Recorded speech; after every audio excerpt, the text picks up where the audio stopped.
आं खोनानायावथ' एयारगानबो गावदों होननानै खोनादों। बाथा बिथांखौ जों खावलायनो लुबैदों बर' हारिनि गेजेराव बेबादि दावरावखौनो अराय लाखिनो थानाय लुबैनाय सासे दैदेनगिरि होननानै सिनायथि। आं खोनानायावथ' एयारगानबो गावदों होननानै खोनादों। बियो जथेस्थ' माने दुखु होदों आरो जातीय संगठननि अफिसाव जिहेतु आक्रमण खालामनाय बे मोनसे गोरलै आक्रमण नङा आरो बेबायदि इनस्टिगेशन आरो जे ब्लुप्रिन्ट बिसोरनि माइन्डआव जन्म जायो। অসমৰ মুখ্যমন্ত্ৰী এজন হিটলাৰ, অসমৰ মুখ্যমন্ত্ৰী এজন স্বৈৰাতান্ত্ৰিক মানুহ, অসমৰ মুখ্যমন্ত্ৰীয়ে যিকোনো এজন মানুহে যদি তেওঁৰ বিৰুদ্ধে এটা বাক্য কয় তেতিয়াহ'লে তেওঁলোকক খতম কৰি দিবৰ কাৰণে, শেষ কৰি দিবৰ কাৰণে, ধ্বংস কৰি দিবৰ কাৰণে যি ধৰণৰ অৱস্থান গ্ৰহণ কৰে সেইটো দুৰ্ভাগ্যজনক। অসমৰ সমাজ জীৱনৰ এটা অত্যন্ত গুৰুত্বপূৰ্ণ অংগ প্ৰতিদিন গোষ্ঠী, যি অসমৰ সমাজৰ গণতান্ত্ৰিকীকৰণত দীৰ্ঘদিন ধৰি কাম কৰি আহিছে, যাক অসমীয়া মানুহে এটা জাতীয় সম্পদ ৰূপে প্ৰতিদিন গোষ্ঠীটোক অসমৰ জাতীয় সম্পদ ৰূপে গণ্য কৰে। এতিয়া অসমৰ স্বৈৰাতান্ত্ৰিক ফেচিষ্ট মুখ্যমন্ত্ৰীৰ, হিটলাৰী মুখ্যমন্ত্ৰীৰ এই প্ৰতিদিন গোষ্ঠীৰ ওপৰত এনেকুৱা ধৰণৰ দুৰ্ভাগ্যজনক আক্ৰমণ তেওঁ আৰম্ভ কৰি দিছে। অসমীয়া প্ৰতিদিন গোষ্ঠীৰ চেয়াৰমেন অধ্যক্ষ জয়ন্ত বৰুৱা দাদা, তেখেত এজন অসমীয়া জাতিৰ কাৰণে এজন অত্যন্ত গুৰুত্বপূৰ্ণ মানুহ। তেখেতে অসমৰ জাতীয় জীৱনৰ কাৰণে ব্যাপক অৱদান যোগাই আহিছে। গতিকে অসমীয়া প্ৰতিদিন গোষ্ঠীৰ ওপৰত আক্ৰমণ নকৰিবৰ কাৰণে, অসমীয়া প্ৰতিদিন গোষ্ঠীৰ ওপৰত যি বিৰূপ মন্তব্য প্ৰকাশ কৰিছিলে এইটো উঠাই ল'বৰ কাৰণে আৰু কোনো পধ্যে DY 365 প্ৰতিদিন গোষ্ঠীৰ ওপৰত আক্ৰমণ নকৰিবৰ কাৰণে আৰু ভৱিষ্যতে যিকোনো ধৰণৰ হ'বলগীয়া আক্ৰমণৰ কাৰণে মুখ্যমন্ত্ৰী হিমন্ত বিশ্ব শৰ্মাই জগৰীয়া হ'ব বুলি আমি আজি ঘোষণা কৰিছোঁ। मैया बिसायख'थिया जोबोद शान्तिपूर्ण जालांबाय। बिनि गेजेराव मोनाबिलिनि समाव क'क्राझारनि कारिगाव जि जोंनि इउनिट एबसु अफिसाव जि गाग्लोबनायनि जाथाय आरो बेयाव सियार बुफायनाय, माने अन्थाइ खुबैनाय, बायदिसिना लन्द' भन्द' खालामनाय, इभेन आं खोनानायावथ' एयारगानबो गावदों होननानै खोनादों।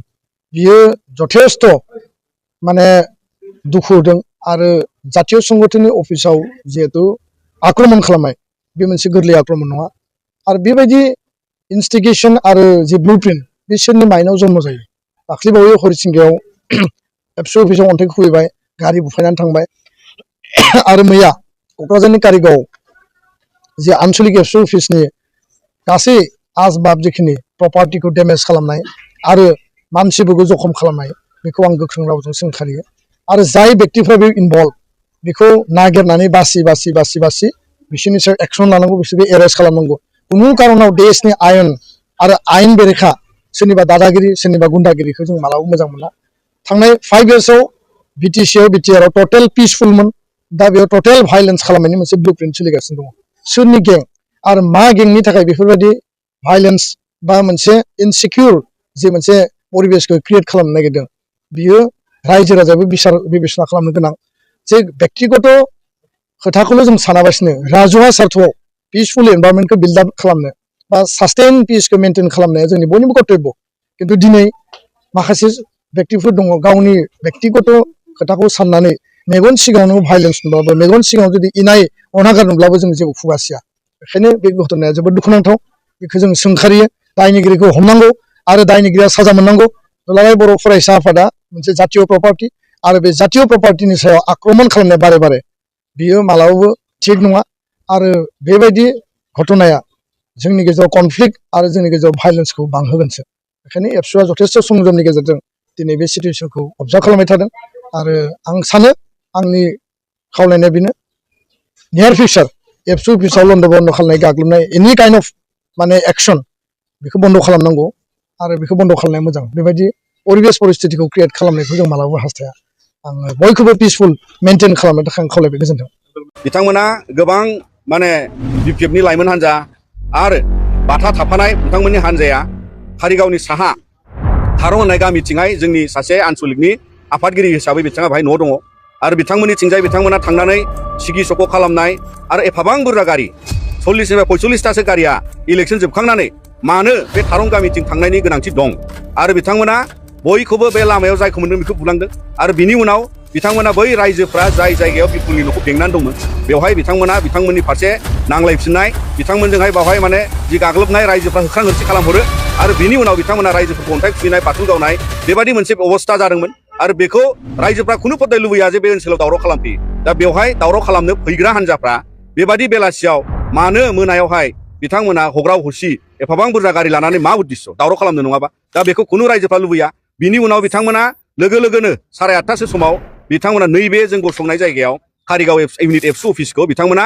अन्थाइ खुबैनानै बुफायला बुसायलि खालामनानै जोंनि गायना थानाय गोथार एबसुनि फिरफिलाखौबो बिथांमोना सिमफायलाङो आरो बेनो फोरमान जे दिनै बे कारिगाव हालामाव दावराव खालामनो नागिरग्राफ्रा सोर बेवहाय दिनै जोंनि ओनसोलनि सुबुंफ्रा मिथियो आरो जोंनि एबसुनि मावथिफ्राबो मिथियो जे कारिगाव आउटपस्टनि खोलाहा थिग बेवहाय मोनसे इउथ बिपिएफ अफिस दं बेयाव थानाय सेंग्राफोर लोगोसे बायजोनिफ्राय लैहोर लैहोर फैनाय गारि मटर लानानै फैनाय बाथानि लिडारशिपआव बिथांमोना फैदों आरो बाथा बिथांखौ जों खावलायनो लुबैदों नोंथाङा सासे दायनि साजायाव बेलाव गबोनाय नोंथाङा दैदेनगिरि नाथाय नोंथाङा दिनै बर' हारिनि गेजेराव बेबादि दावरावखौनो अराय लाखिनो थानाय लुबैनाय सासे दैदेनगिरि होननानै सिनायथि होबाय आरो बेखायनो जोङो नोंथांखौ खावलायो जे बेबादि गुलाय गुजाय दावराव दावसि खालामनिफ्राय गोजानाव थानांगौ आरो दुलाराय बर' फरायसा आफादनि मावख'आव दिनै नोंथांमोननि बे अन्थाइ गिदिर गिदिरजों खुबैनानै जोंनि अफिसाव आक्रमण खालामनाया फोरमान खालामबावदों जे नोंथांमोना बे कारिगाव हालामाव गोजोनखौ लुबैया मानोना जाय दान 2-3 सिगाङाव बाहाय मोनसे जाथाय जाना थांदों बे जाथायाव जोङो बयबो बर' सावथाल कारिगाव रायजो जानायफ्रा गोजोनखौ हास्थायनानै बेवहाय खुनु गन्डगोल जानायखौ जों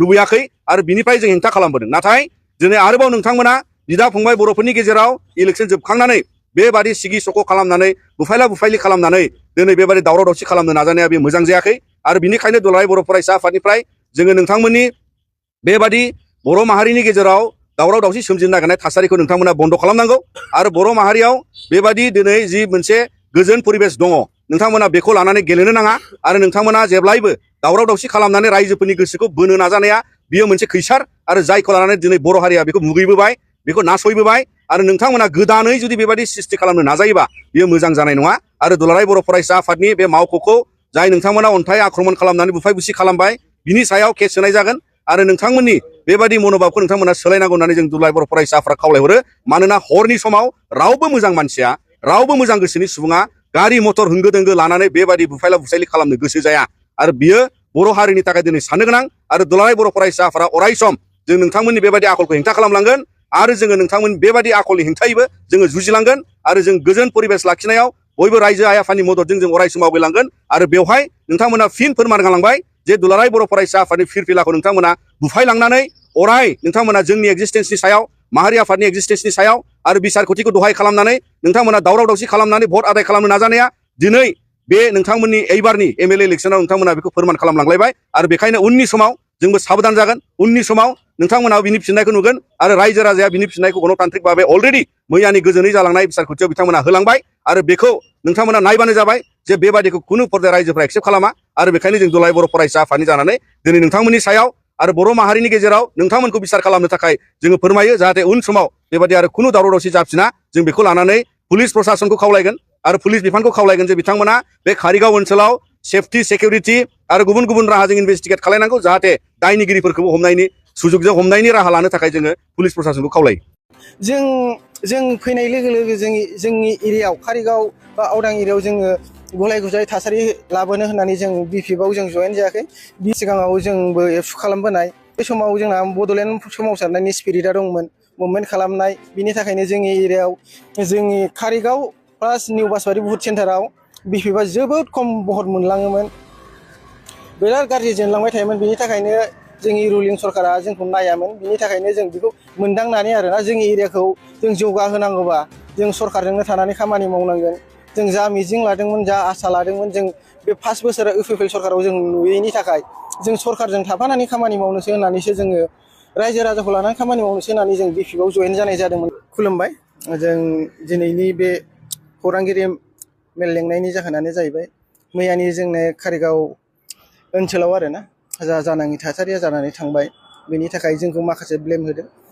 बेनि थाखायनो जों दिनै क्लियारलि होनो नागिरदों खोथाया मोरै जाखोमोन माबायदि थांखो जोंबो मिथियासै जों दिनै एबसु अफिस बुख्रुबलायनाय जों बेखौबो जों एरिया हिसाबै जोंबो मोनसे समनि एबसुनि वार्कार हिसाबै बेबायदि जानाङै जाथाया जानानै थांबाय जों बेखौ दुखु फोरमायो नाथाय बिनि आन्दोआव मा जानानै दं बेखौसो जों बिजिरनांगौ आरोना मैयाहाय जोङो मोनसे जाथाय जादों जोंनि कारिगाव एरियायावनो माखासे जेनेबा बुलायलायनो नागिरनाय नाज्रांलायनाय बिनि सायावसो मोजां गाज्रि रायलायनो थांदोंमोन जोंनि माखासे सिनियर वार्कारफोर जोंबो बे जाथायाव गैयामोन जोंबो बिसायख'थिया जोबखांनायनि उनाव साहा लोंनो होननानैसो मोनसे जायगायाव बेरायहैदोंमोन जों लावथि दालाङाव बे समावनो जोंनियावफ्राबो मोनसे कल फैदों जोंनि ओरै जालायदों मोजां गाज्रि रायलायनो बे सिगांनिनो जोंनि बिदा गिदिर बिपुल औवारि नर्थ क'क्राझार आनसलिकनि बिथाङा दा आफादगिरि बेनाव रायलायनो होनानै थांदों ओमफ्राय बे जों सफैनायनि सिगांनो जोंनि सालाकाथि ब्लक BPFनि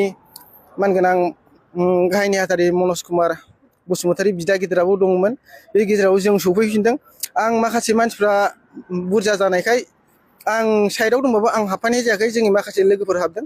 हाबनानै बुंलायनाय जादों आरो ना मोजां गाज्रि रायलायदों। रायलायनाया जोब्बाय मोजाङानो जानानै फैबाय जोंबो ससे फैफिनलायबाय। ओमफ्राय बेयावबो जोंनिफ्राय माखासे मानसिफोर फैनाय दंमोन बिदिनो बिमा गोबांनि फिसा एसे एनै बुंलायनाय जाबाय। बेयावनो बिदा गिदिराबो रागा जोंनानै बाहेरायाव फैलायलायनानै एसे नारा नाथा रायलायनायबो जाबाय आरो बेबो मिलायना फैबाय। मिलायनानै फैनानै दाना जोंबो फैफिननो होननानै गारियाव गाखोफैखाबाय आरो बे गारि गाखोनाय फैनाय समावनो माखासे गामिनि मानसिफोरा फैनानै माखासे माबा जानाङि थासारिखौ सोरजिजेनदों आरो ना। जोंनि गारि दंमोन बे गारिखौ आवथेनानै लाफैबाय जोंखौ। बेनि गेजेरावबो रायलायनाया जाबावदों नोंसोर थांदो बिदा गिदिर मोनहाबो थिनदों बिपुल औवारि मोनहाबो थिनदों आरो माखासे दंबावोमोन आवदां एरियानि एबसुनि मानसिफोर बिथांमोनहाबो जाबाय जाथाया जाबाय जोब्बाय नोंसोरबो थांदो होननानै जोंबो थांनो नागिरबाय। गारियाव गाखोजोबखाबाय जोङो। बे गाखोनाय टाइमावनो बिथांमोननि रायजोफ्रा फैनानै जोंनि उन सिगां गारिखौ बेंथेजोबबाय। बेंथेजोबनायनि उनाव जोंनि गारिया फासयनो मोनासै बा दावखोनोबो हायासै। बे खेथ्रआव बिथांमोनहा जोंनि गारिखौ माखासे सोरबा अन्थाइजों खुबैबाय सोरबा देला देलि खालामबाय आरोना। बिदि थासारि जोंनि गेजेराव जालायलायनाय जाबाय। बेखिनियानोसै बेल' जादोंमोन आरो जों ओंखारलांनो हायासै। ओमफ्राय बेनि गेजेरावनो दिनैहाय माखासे बे मोनाबिलि सम पार्टिनिबो खोथा थाबाय। जोंथ' गोदान जोंहा बारा रावजोंबो कन्टेक्ट गैया। सिगांनि माखासे जोंनि वार्कारफोरखौ जों लेंहरलायनाय खबर लालायनाय जाबाय। कारिगावनि साहा दिख्रुब बाजार होनो बे जाथाय जानायखौ दिख्रुब बाजारथिं फैबाय। फैनाय टाइमावनो जोंखौ एसे हेफाजाब होनो फैदोंमोन जोंखौ गाग्लोबनाय हिसाबै। बे टाइमावनो बिसोर फैबाय थानाय टाइमाव रायजोफ्राबो ओंखारबाय हिनजाव हौवा ओंखारबाय। ओमफ्राय हिनजावफ्रानो बांसिन मेन रल लादों नालाय हिनजावफोरजोंथ' जोङो माबा खालामनो उसुबिदा जायो। जों फासयनानै थांबाय। बे फासयनानै थांनायखौ बिथांमोनहा खाबु लानानै आरोना जोंनि सायाव गाग्लोबबाय। गाग्लोबनानै ओरैनो नारा नाथा जागुलायबाय आरोना। जानानै माखासे जों थांबायबो। बे समावनो माखासे जोंनि माबा लोगोफ्रा लेंहरलायनायनि गेजेरजों दस्रानिफ्राय फैबाय आरोना। फैनानै दाना बे जाय गारिफ्रा फैदों बे फैनायफ्रा बे जाथाय जानाय जायगायाव आथिंखौनो होनो मोनाखै। जाय जेरै हागौ अन्थाइजों खुबैदों बाथुलजों गावदों बिसोरनो जोंनि सायाव एलिगेसन लाबोदों बे नङामोन आरोना। आरो जोंनि गेजेरावबो होनना बुंदों ओरैनो रायलायफैग्रा मानसिफ्रा गोदानै BPFआव जयेन जानाय होननानै। गोदानै जयेन जानाय BPF हिसाबै जों दं। जों दिनै 20 दिनसोल' जादों। 20 दिन नङा 15 दिनसोल' जादों जों BPFआव जयेन जानाया। ओमफ्राय जोङो माखासे जोंनि पार्सनेल माबानि थाखाय जों थांनाय जादों आरोना। एरियाखौ जौगाहोनो थाखाय एरियाखौ डेभेलप खालामनो थाखाय। एरियाखौ डेभेलप खालामनांगौबा जों रायजो राजानि खामानि मावनांगौबा जों सरकारजों थानांगौ होननानै जों माखासे समाव 19 बोसोर सासन खुंनायाव जों जेबो मोनाखै होननानै जों जोंनि गेजेराव एलिगेसन लाबोबाय थालायलायो नालाय। नाथाय बे जोङो मोनसे सिगाङाव एलिगेसन लाबोनायखौबो जों माबाबाय आरोना गनायना लाबाय। जोङो सिगाङाव जोंबो एबसु खालामबोनाय बे समाव जोंहा बड'लेण्ड सोमावसारनायनि स्पिरिटआ दंमोन। मुभमेन्ट खालामनाय बिनि थाखायनो जोंनि एरियायाव जोंनि कारिगाव प्लास निउ बासबारि बुथ सेन्टाराव BPFआ जोबोद खम भट मोनलाङोमोन। बिराद गाज्रि जेनलांबाय थायोमोन। बिनि थाखायनो जोंनि रुलिं सरकारा जोंखौ नायामोन। बिनि थाखायनो जों बेखौ मोनदांनानै आरोना जोंनि एरियाखौ जों जौगाहोनांगौबा जों सरकारजोंनो थानानै खामानि मावनांगोन। जों जा मिजिं लादोंमोन जा आसा लादोंमोन जों बे 5 बोसोर UPPL सरकाराव जों नुयैनि थाखाय जों सरकारजों थाफानानै खामानि मावनोसो होननानैसो जोङो रायजो राजाखौ लानानै खामानि मावनोसो होननानै जों BPFआव जयेन जानाय जादोंमोन आरोना। जों फैनाय लोगो लोगो जोंनि एरियायाव कारिगाव बा आवदां एरियायाव जोङो गुलाय गुजाय थासारि लाबोनो होननानै जों BPFआव जों जयेन जायाखै। बियो अयनाय जादों जोंनि सायाव एलिगेसन लाबोनाया। बिनि थाखायनो जों दुखु मोननाय फोरमायदों आदा बिपुल औवारिनिसिम आरो गोबां जोंखौ जा एलिगेसन लाबोदों बिथांमोननिसिमबो आरोना। जाहाथे अननानै बेफोरबायदि गोरोन्थि फोसावलाया। बेखिनियानोसै।